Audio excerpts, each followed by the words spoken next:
Morning. Good morning. Good morning. Good morning. You know what? Happy Friday and welcome. This is Happy Friday and it's like the last day of February as well. So I hope that finds you well and not too alarmed. It kind of alarms me. I'm still writing 2025 if I'm given an opportunity to write the year. And now it's, well, if it's going to be March next week, it's definitely not 2025. So well done. Good colors and good word searching here. Let me congratulate you again on maintaining your trophy.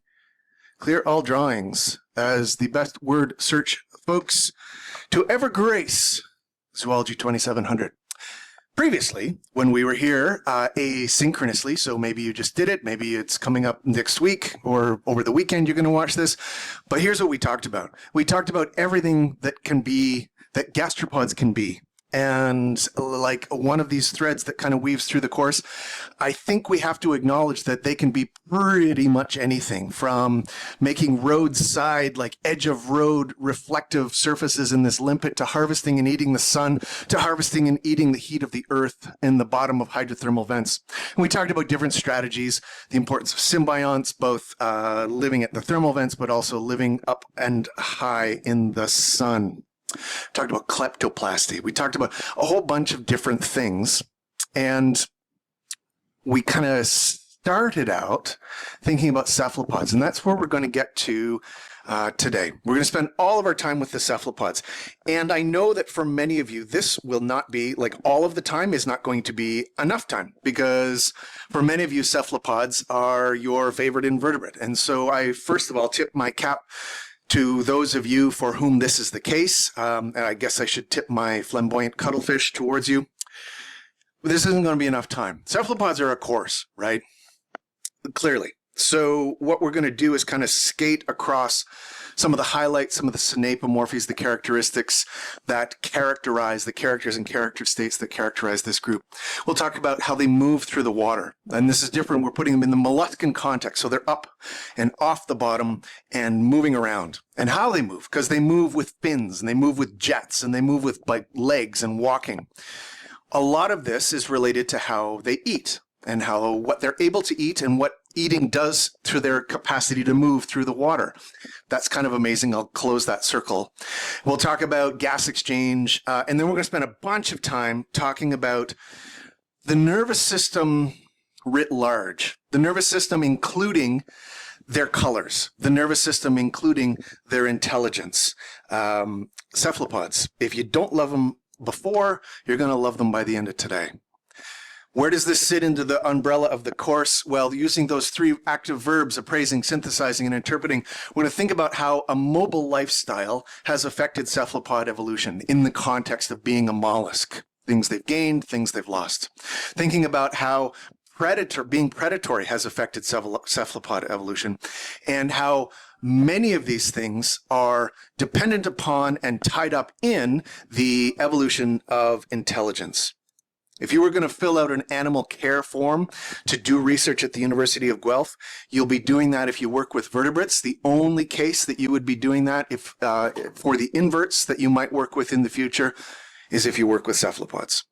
That, according to the brilliant higher minds that guide our institution, that is that is an animal. That's the only invert that is an animal.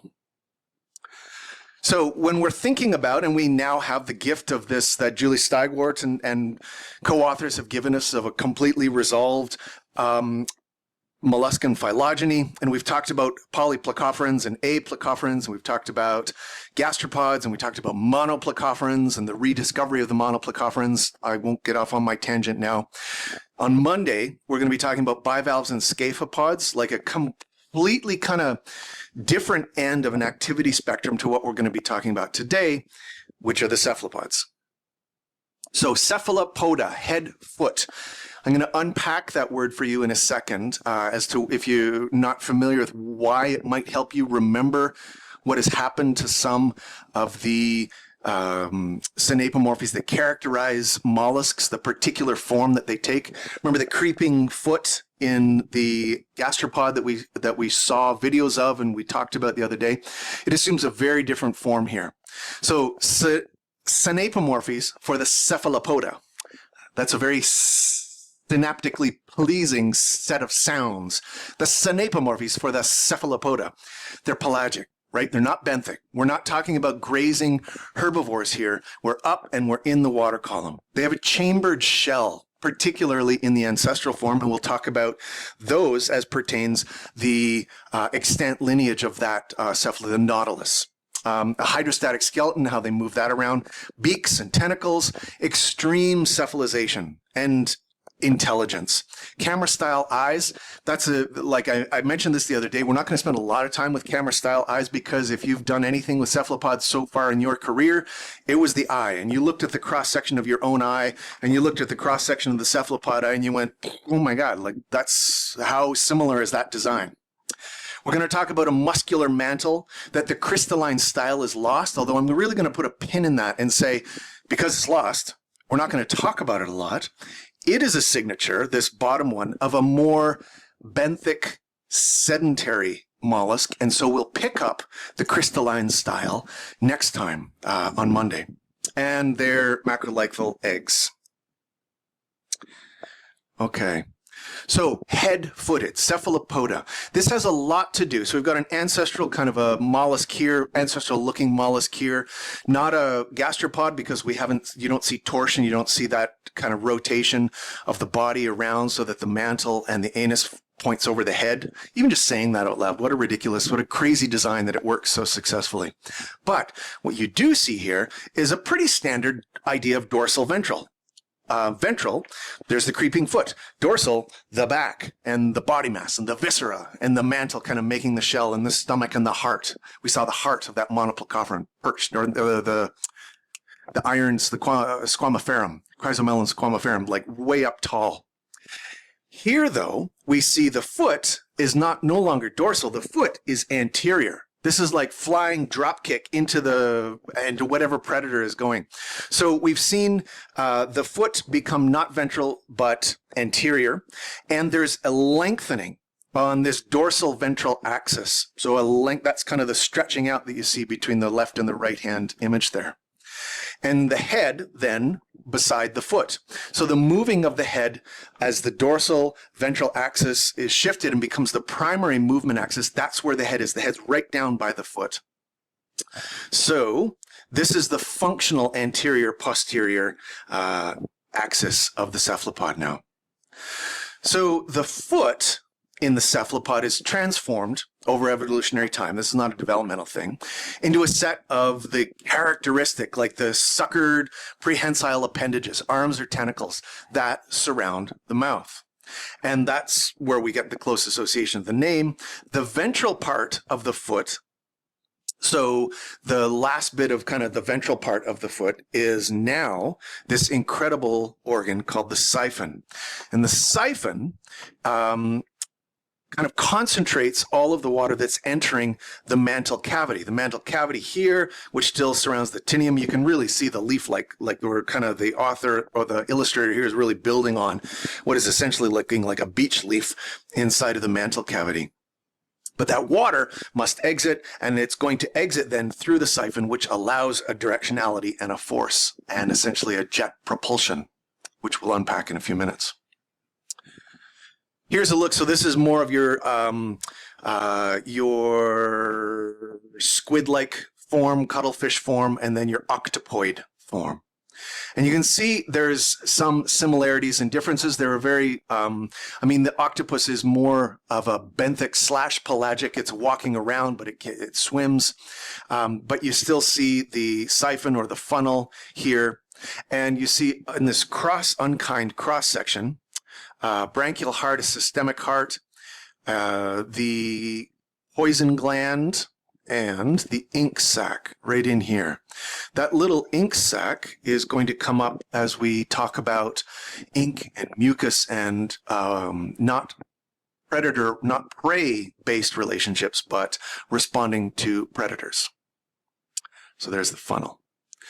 Now, the first thing we're going to pick up in our kind of cephalopod narrative is thinking about how they move through the water. Remember that very first synapomorphy that we talked about is that they're pelagic. They're up and off the water off the bottom. So how do they maintain negative buoyancy when you've got two different forms here, largely? You have, amongst the cephalopods, you have the ectocolate, and that's like the nautiloid and ancestral forms, which are coiled planispirally. So you remember that. It's not curved out. That would be a lot of swimming in a circle here.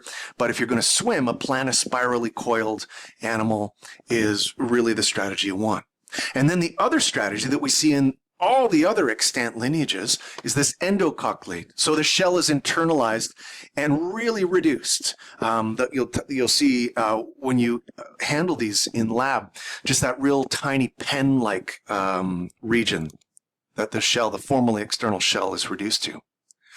So how does a big, heavy nautiloid maintain neutral buoyancy in the water? To do this, to understand this, we have to take a cross-section of this living animal here and take a look at the interior of the shells, making a couple of realizations first of all. The first one is, of these several realizations, is that the animal down here is living in really the bottommost container, the bottommost cavity, septa, camera, of what is really a bunch of chambers. So the chambers are divided by these, you've seen this word before, a septum, singular septum, and multiple septa. So different regions here. Now they're connected to the outside and to the animal itself by this living kind of stem, the siphuncle. So the siphuncle, the septa separates these individual chambers. The oldest ones, closest to the interior of this Dan Brown-like coil, are the oldest, and they're filled with air. And the youngest are the most the animal, and they are the fluid-filled ones, or they're kind of becoming emptied. So the siphuncle is essentially acting, the skin of the siphuncle is acting as an osmotic pump to remove liquid from the chambers and then to replace it with gas to achieve neutral buoyancy. So chemically achieving neutral buoyancy is happening because of the skin of the siphuncle, the epithelium. So it has a high intracellular salt concentration and it's hyperosmotic. And that differential means that it selectively absorbs ions from the fluid. The chimeral fluid, it's called in molluscan literature, but it's essentially the fluid that is in each one of these chambers. That creates an osmotic gradient from the chamber into the siphuncle, and that means that as water is removed from the chamber, gas dissolves from the blood of the siphuncle into the chamber and replaces the water. So these oldest chambers are air-filled, and the drier ones are younger and still have some liquid.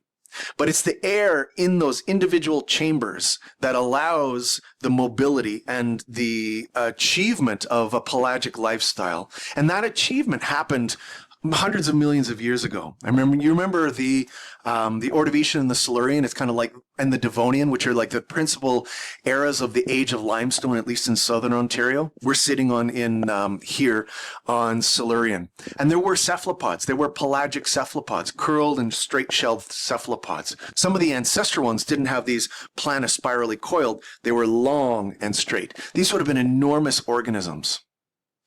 Now, I have some pictures of some of those because I have pictures of a lot of these incredible things today. But the cephalopods that have lost the exterior shell have kind of reduced it. So we move from the nautiloid to more like, imagine a cuttlefish.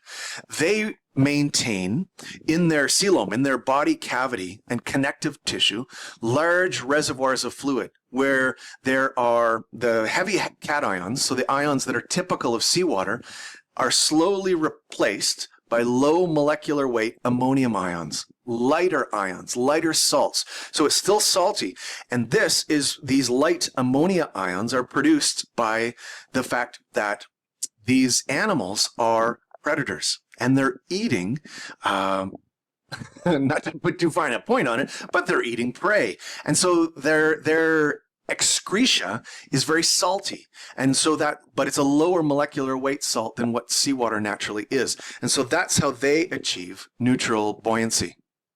And so that relationship between being ancestrally, being pelagic, was dependent upon the adaptation, the character state, achievement in evolution of having these siphuncle-lined septa on the shell, neutral buoyancy. Becoming neutrally buoyant means you can be and becoming pelagic means you can be predatory because you're on top, you're looking down, you can be a predator now, a much more efficient predator than before.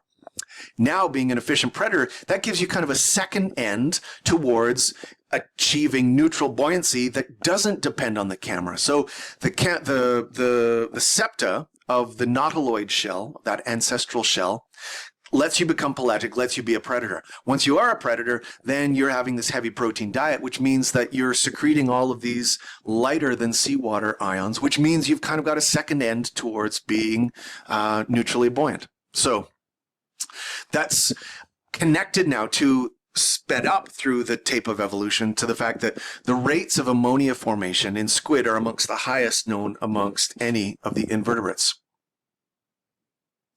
Let's talk about movement. There's a small animal moving through the background here. And she's not a head-footed creature. She is just a foot-footed creature. This is Lily. This is 14-year-old Lily, who is on her way somewhere. And she doesn't want to tell me, so we'll let her pass.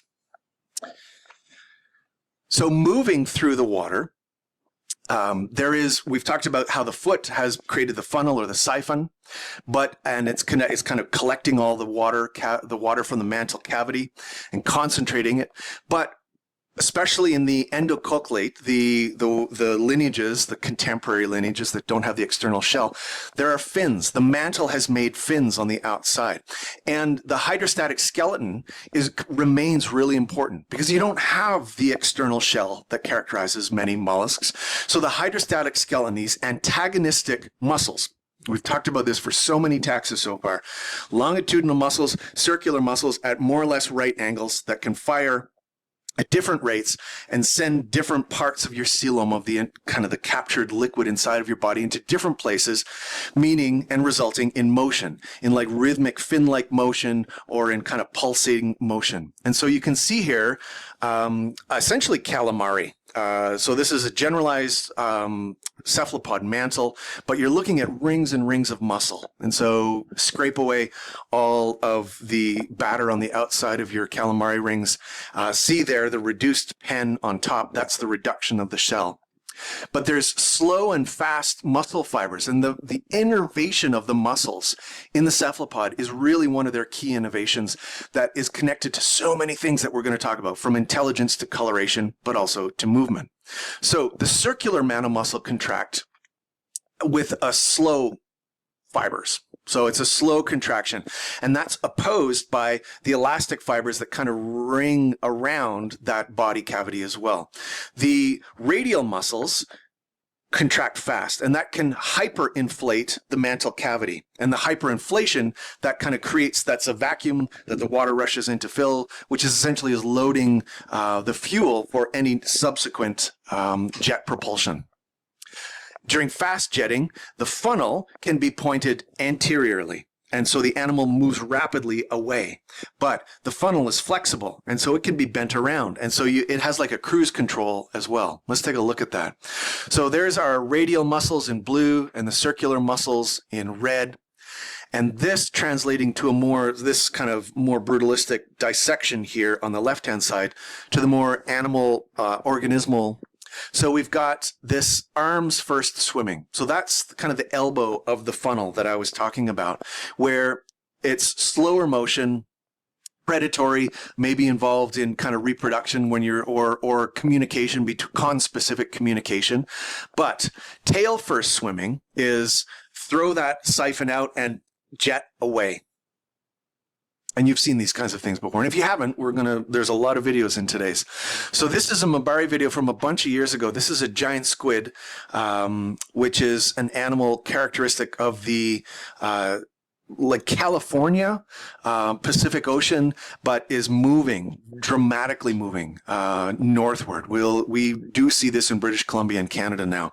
And you're seeing a lot of the flapping, there, that flapping motion. But the fact, as it arches in, it's arching in with a flap and with a small boop, toot of its siphon. So a little bit of jet, a little bit of fin swimming.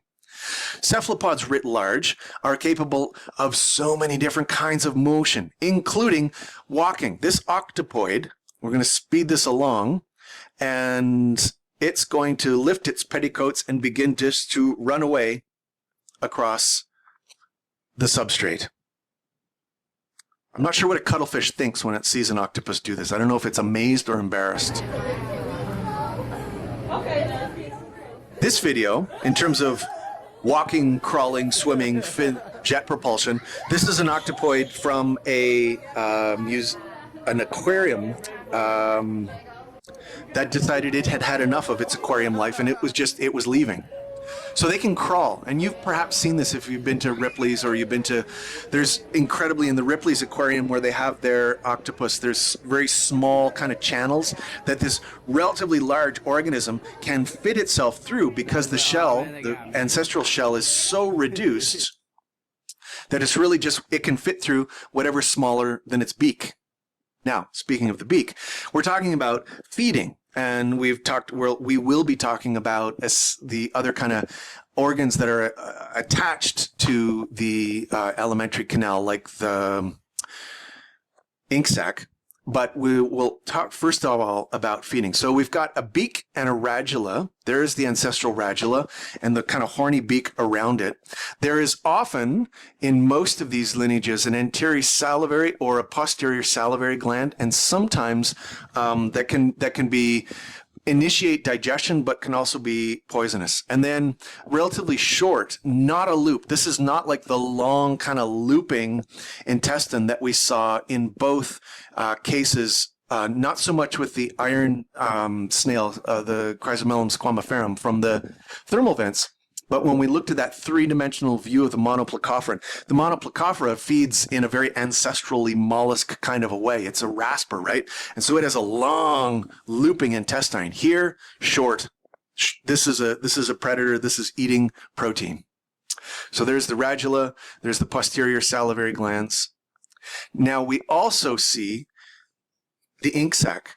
So here's cephalopod kind of squirting away. There's a little bit of ink that's left behind, but it's also filled with mucus. So the ink sac here empties into the alimentary canal kind of just before the anus. These are muscular walls that can inject ink and mucus into the excellent water current. Melanin, granules. It's absent in the nautiloids. This is a strategy that seems to be, it arises coincident with the loss of the protective capacity of the shell. There's the protective capacity of both the ink being a confusing or undercut, like smoke bomb, jump, it's gone, but also the mucus, which is what the video is kind of looping through right now. To frighten predators, let's pause it. Often you don't have to predators don't want to be hurt themselves. And so even just the resemblance of something bigger or another potential predator for them is enough to scare them away. So some of the thinking, the adaptive kind of hand wavy thinking about the mucus in the ink sac and the mucus combined with the ink is that it lets it hang there for a second and assume a form that might be just threatening on its own. So when I talk about it doesn't have to be a perfect representation, think about the owl eye spots that you know from butterfly wings. Those are not a perfect representation of a prey, but in a complicated environment for them like a forest, just the subtle suggestion that this is the eyes of the predator staring out of the bush at you is usually enough to keep a lot of predators away. And the same is true here. Yeah. Oh, hello. Oh, sir. Excuse us. Jelly jar? So this is, come on back here. I want to start that again, and we're going to mute it. This is from just a couple of weeks ago. This is one of the Sebastian's footage, but it's a squid that kind of snuck up. But look at the kind of, and it's inked. But look at all of that stuff in the water. That's mucus from that squid. That's hanging and capturing the ink as it floats in the water. Scary. So the not that squid, but this one that we've seen before. This is the Humboldt squid or the giant squid. That's characteristic of moderately kind of temperate or southern temperate latitudes of Western North America. But in the past 20 years, it's dramatically expanded its range north. And this expansion tends to coincide with climate linked changes in oceanographic conditions, particularly temperature, and then a reduction with the competing top predators. So there's a big inking, but these are also, they tend to school. And we're going to talk about, so we talked about them appearing, them as being an iconic invertebrate whose range is expanding, marine, and we know how difficult it is to document range extensions in the terrestrial environment. And so just, I think intuitively, you can understand how much more difficult it is to do it in the diffuse environment of the open ocean. But documented range extensions for big invertebrates like this one have shown that the same kind of processes are happening. We're going to bump into these guys again today because they tend to communicate as they school. And they don't communicate with sound, but they do it with light. Like Earthling, my goodness. So what do they eat?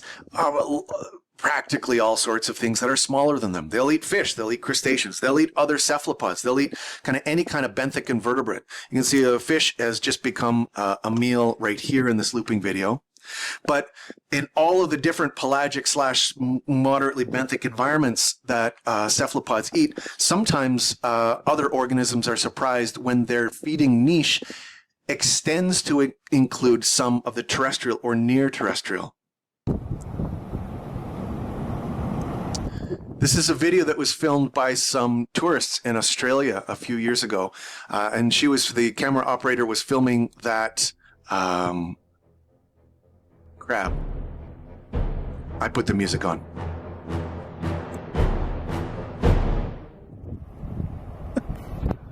Shadi! There's an octopus eating a crab! That is an appropriately enthusiastic example. So that's their niche. They are mobile predators. The mobility and the predatory lifestyle is connected to their neutral buoyancy, which is connected then to their pelagic environment. They are big. I mean, today they're 23-foot long squid that we anticipate that exists in the deep parts of the ocean. This is based on kind of evidence that we've seen sizes of beaks that we see in stomachs and injuries to large mammals like whales. But take a look. This is the foot of a helicopter here. This is on the Churchill Lowlands. This down here is a cephalopod from the Ordovician period. So that's a straight-shelled cephalopod. So imagine the length of the arms and the tentacles at the other end when that was kind of moving around.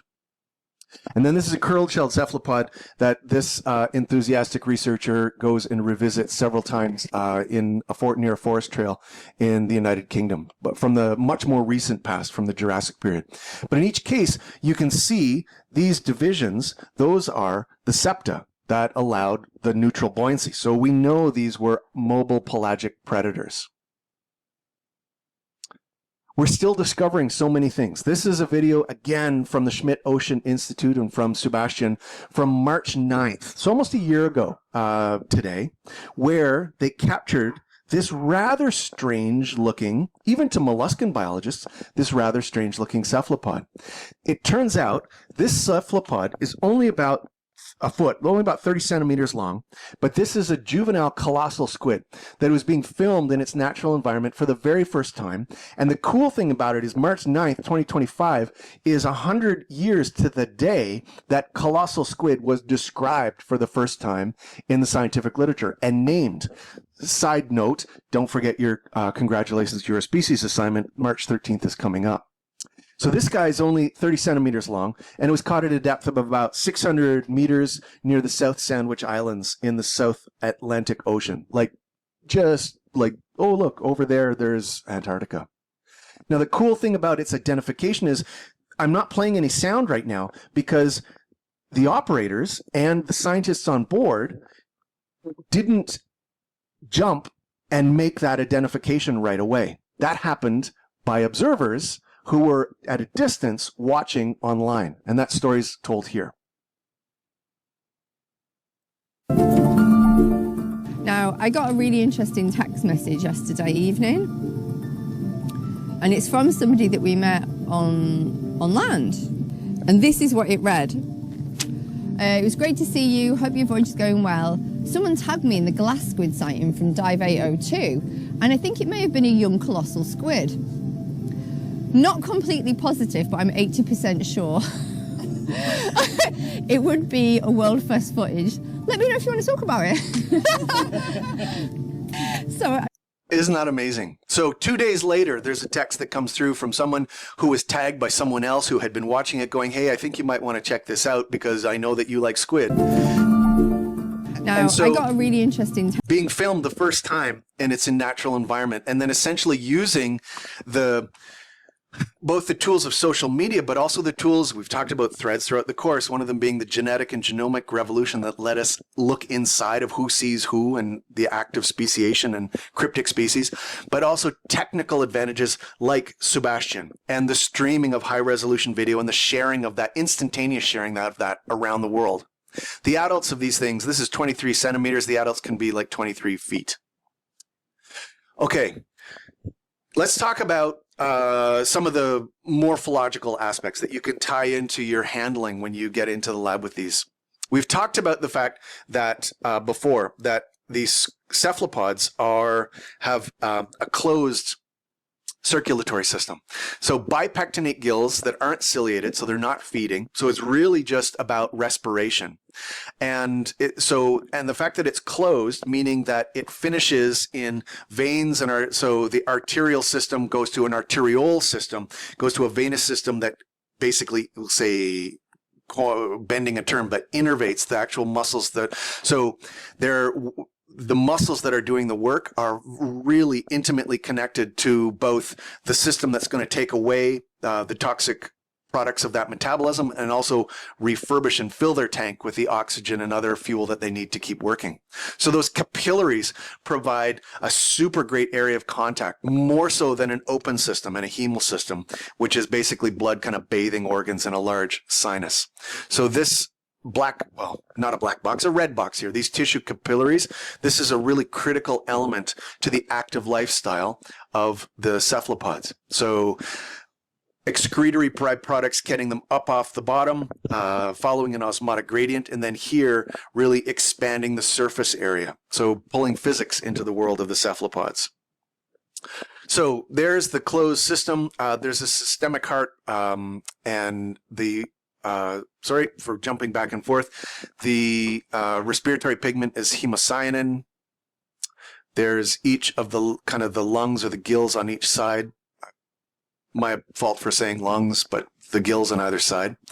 And here's just another comparison again of the closed versus open system.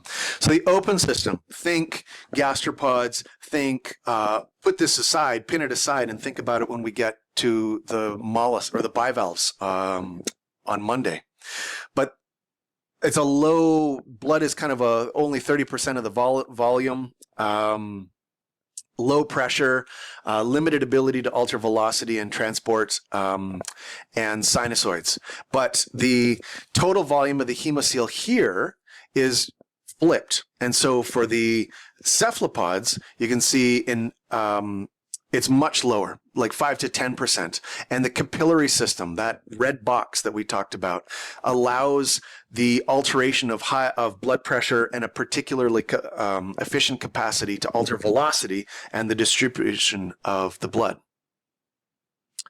The excretion, and we know this is important when we think about predatory kind of buoyant cephalopods, they're aminotelic. That's a word that popped up in an earlier slide, but they're excreting soluble ammonia.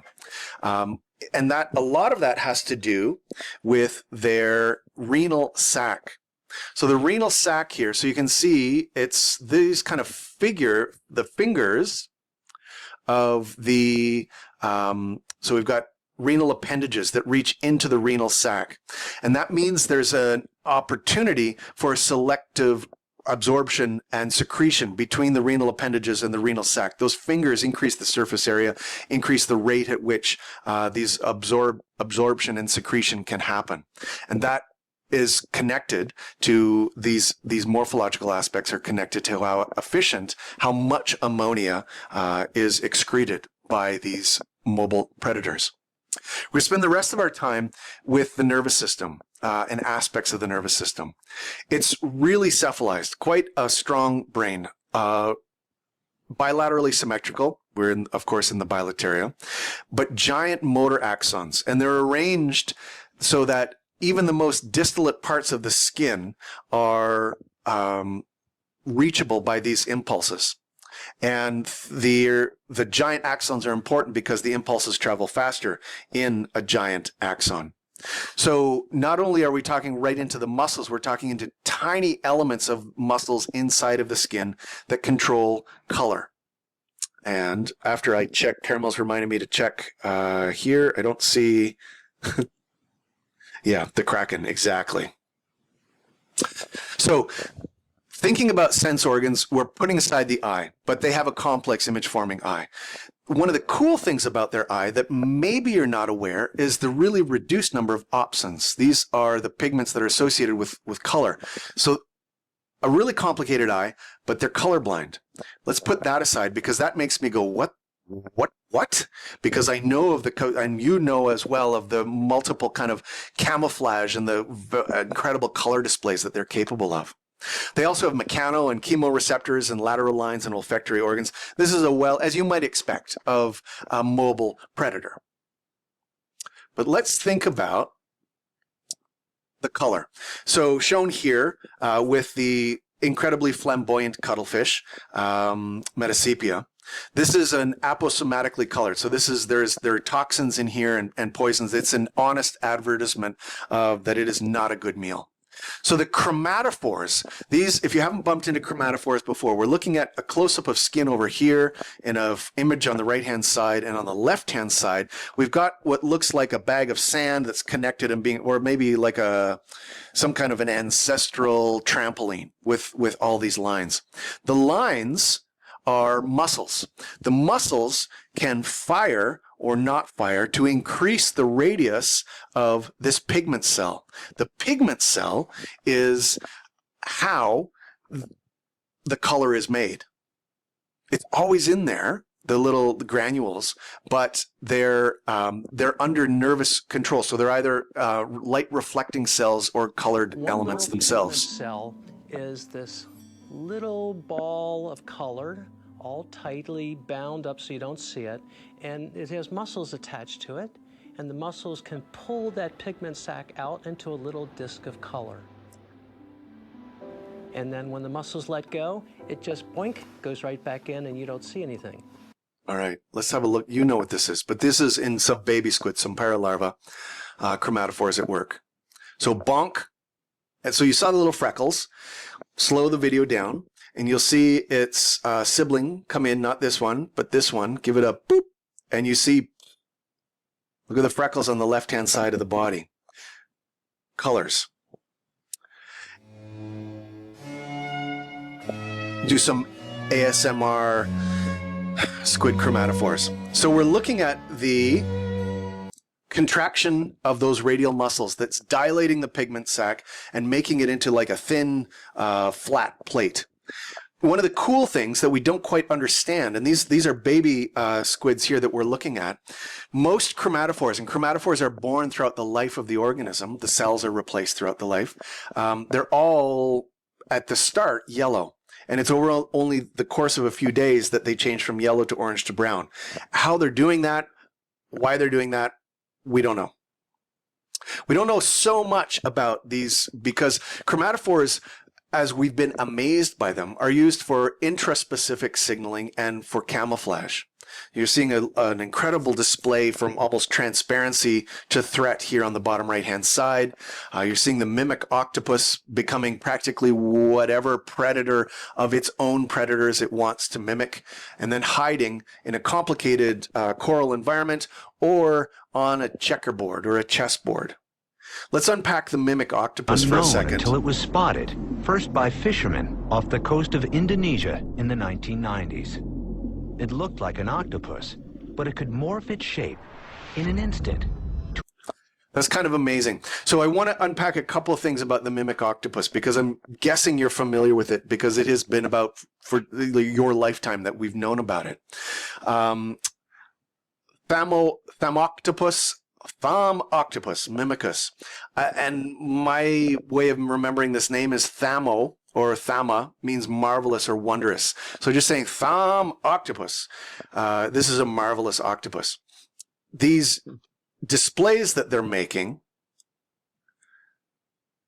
become essentially, so if they're attacked by a damselfish, they can take the form of a sea snake, which is a predator of the damselfish. So they can assume, they can walk away, they can become practically anything. And so with these guys as a case study for the next couple of minutes, and other incredible elements of camouflage that you've seen, I'm sure, on YouTube and in different videos. Yeah. How do cephalopods so accurately match the color of their environment if, and they are colorblind? And so what I'd like you to do, you can put in the chat, or you can just chat on the screen here with the text tool. How do they achieve this signaling, this interspecific signaling, if they're colorblind? How do they match an environment that they don't know the color of, at least in the way that we would understand color? Quantum physics, I love it.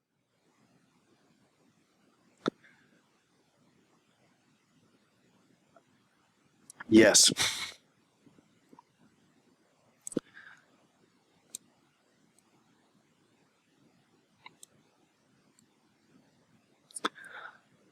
Oh, that's a great. I see a couple of shows shadow matching. That's lovely. Ultraviolet. Can they see other spectra of light? Specific wavelength detection. Maybe they can sense the values, but not the specific colors. Maybe they can see contrast. I love it. All of those are great ideas. Textures. Yeah, because that's the other thing, Gabrielle or Gabe. They're the textures. So we're not even going to get into this, but as they're making these shapes, it's not just the chromatophores. There's iridophores and there's skin papillae that can assume shapes and complexity. So some yes and knowing to those, but those are all great hypotheses. So there are two, we'll start the next part by saying we don't actually know. There's two leading hypotheses, Kingston's and Stubbs. Stubbs and Stubbs were the father and son who published theirs in PNAS in 2016. And we don't have good evidence kind of either way, but it might be the Kingston et al. Hypothesis is that they may see, not with their eye is certainly useful as seeing, but they may interpret color with their skin. That there have been some species where we have seen photosensitive opsins actively working in the skin. So they might be responding, they might be kind of so intelligent that they're cutting out the eye to brain loop that they are just, they're seeing with the skin and then mimicking that. The other option, and this is less biochemical and more physics, has to do with the shape of the eye. So this kind of W shape of the cephalopod eye is really characteristic. Their pupil, their iris is really different. Then we just have a circle, right? Like a small, it can be great big to let in a lot of light, or a little tiny if we're in a really tiny if we're in a really bright environment. And so cephalopods might be using what's called chromic aberration, because they have these off-axis, not kind of symmetrical, not easily symmetrical pupil shapes that may allow the detection of color by monitoring image blurring as focus changes. And we don't have the time to unpack the physics of that, but it's either with the two leading hypotheses are they're seeing with the strangeness of their pupil and how that's changing the light that's coming and allowed in to the camera eye, or there are opsins active in the skin. So that's kind of amazing. And the other kind of amazing thing is for in either case, whichever is correct, it's nearly instantaneous. Like these are an analysis of the video that looped through before. That initial change can take milliseconds. So there's a full expression from completely camouflaged to a threat response in fully in 2 seconds. So this is interspecific, like to predators that we're talking about. But of course, these animals can also use those chromatophores to speak to each other. This is the back of a giant Humboldt squid. Remember the one whose range is extending? This one has been fitted with what the National Geographic called a critter cam. And they recorded for the first time this flashing behavior. So this is the whole back of the mantle of that great big squid that is essentially, and it only flashes like this when it's in a school. It only flashes seemingly because it's communicating with conspecifics. What they're gaining from that and what they're saying, we're not entirely sure yet. And part of that has to do with the diffuse nature of the ocean and how difficult it is to collect data like this in the wild from naturally occurring animals. The light that they make, the communication that they make is not just by chromatophores or iridophores, but it's also in some animals, it's because they have little pockets, photophores, where they keep bioluminescent bacteria. And the idea with the bioluminescent bacteria is this idea that we unpack further in 3700, the idea of counter-illumination, where the ventral surface is illuminated, not the back, but the gut as it's moving along, and so that it tends to match for any predators that are below, that it matches the moonlight or the sunlight above the water, and so it essentially hides them. It doesn't make a shadow, but a shadow of light, let's call it. And there's an enormous effort in engineers and material scientists to mimic what the marvel is like. The thumb octopus is leading to a large number of biomimetic strategies. This is a paper from the Journals of Material Chemistry that for 30 pages documents different skins and different kind of adaptations that engineers are trying to build mimicking cephalopod skin.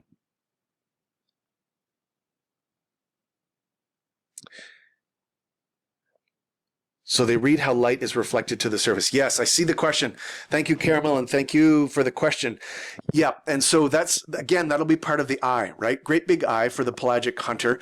It can perceive, and it knows where it has status is, so it knows where in the water column it is, that there's light around it, and so then it'll be actively making itself light up on its belly so that it tries to match the intensity of the light around it that it's moving through.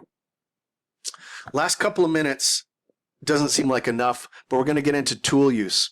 This is a famous video that was collected about 15 years ago of an octopus in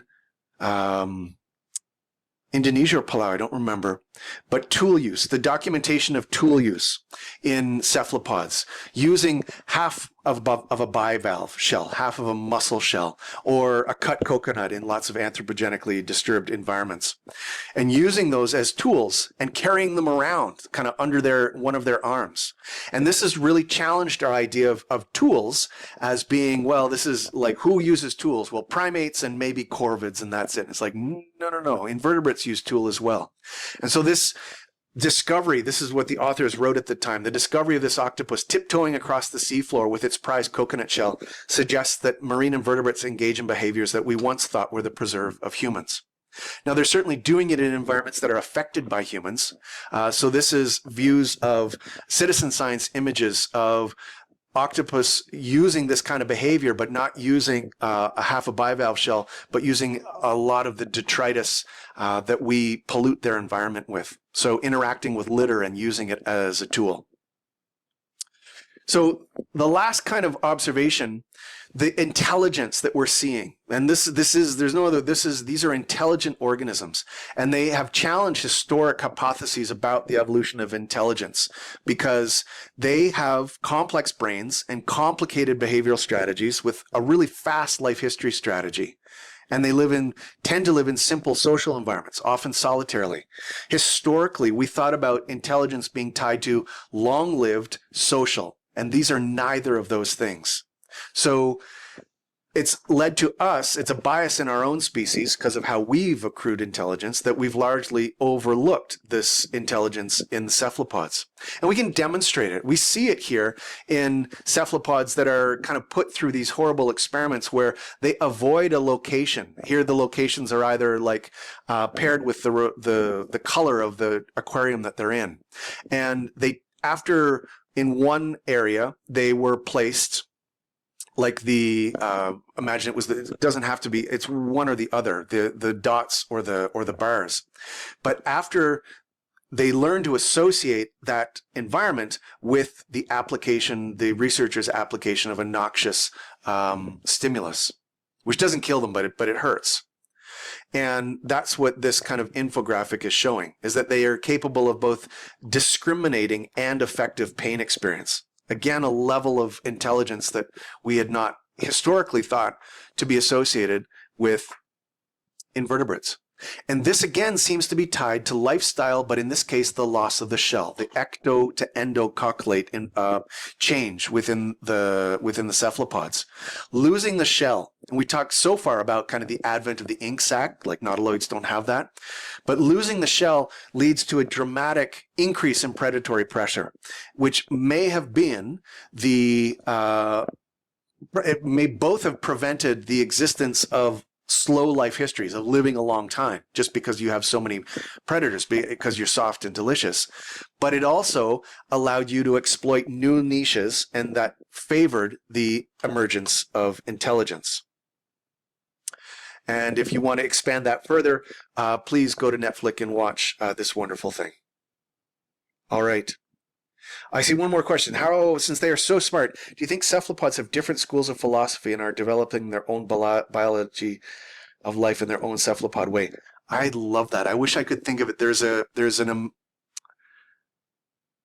There are science fiction and kind of hypothetical future books that consider this very question that might be of interest to you. I'll see if I can remember the name of it, and I'll put it on in the discussion board or something. Or ask me next time we meet on Monday. So we're out of time. This is like we could talk about cephalopods forever. And just thinking about buoyancy, movement, predation, all of those, how those are wrapped in, and then intelligence coming from and leading into that lifestyle. Where are we going?